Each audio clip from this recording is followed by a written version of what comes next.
ইন্নাল হামদুলিল্লাহ ওয়াসসালাতু ওয়াসসালামু আলা রাসূলিল্লাহ আম্মা বাদ। 5 ধরনের সম্পদের যাকাত আদায় করতে হয় বা 5 ধরনের সম্পদের উপর যাকাত আসে। আসুন আজকের আলোচনা থেকে আমরা জেনে নিব যে কোন কোন সম্পদের উপর শরিয়া নির্ধারিত যাকাত রয়েছে।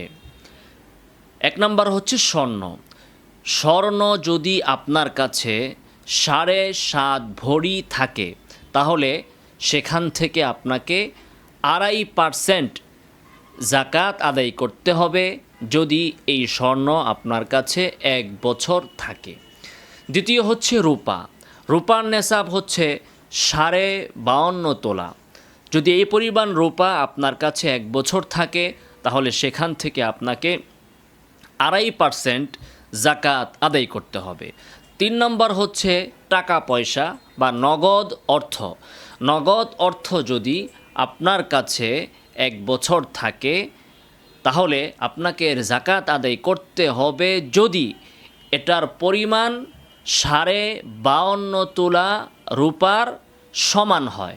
অর্থাৎ কারো কাছে যদি 52.5 তোলা রূপার মূল্যের সমপরিমাণ নগদ অর্থ 1 বছর থাকে তাহলে এর 2.5% আপনাকে যাকাত আদায় করতে হবে।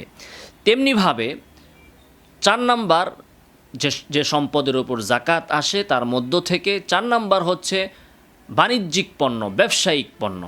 যে পণ্য আপনি ব্যবসার উদ্দেশ্যে রেখেছেন এই পণ্যেরও যাকাত আসবে যদি এই পণ্যের মূল্য 52.5 তোলা রূপার সমপরিমাণ হয় বা তার চেয়ে বেশি হয়, তাহলেও আপনাকে এর 2.5% যাকাত আদায় করতে হবে।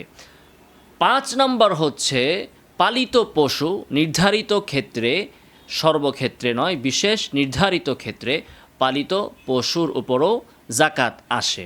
তো আমরা দেখলাম যে যাকাত আসে মৌলিকভাবে স্বর্ণের উপর, স্বর্ণের উপর, রূপার উপর, নগদ অর্থের উপর এবং বাণিজ্যিক পণ্যের উপর।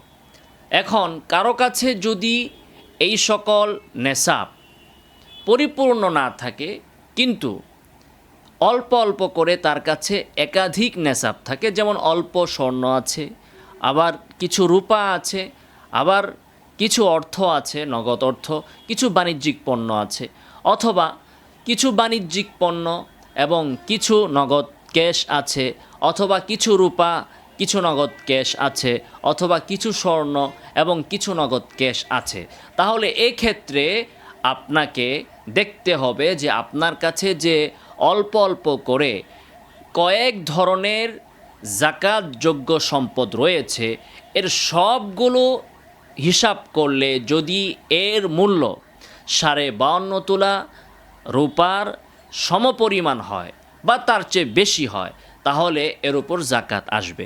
যেমন আপনার কাছে কিছু অর্থ আছে এবং কিছু বাণিজ্যিক পণ্য আছে, দোকানে আপনি রেখেছেন ব্যবসা করার জন্য।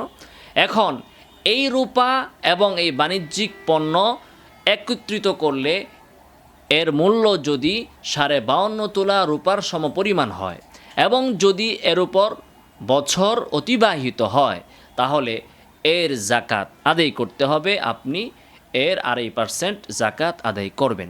আল্লাহ তাআলা আমাদেরকে সঠিকভাবে যাকাত আদায় করার তৌফিক দান করুন। আমিন ওয়া আখিরু দাওয়ানা আনিল হামদুলিল্লাহি রাব্বিল আলামিন।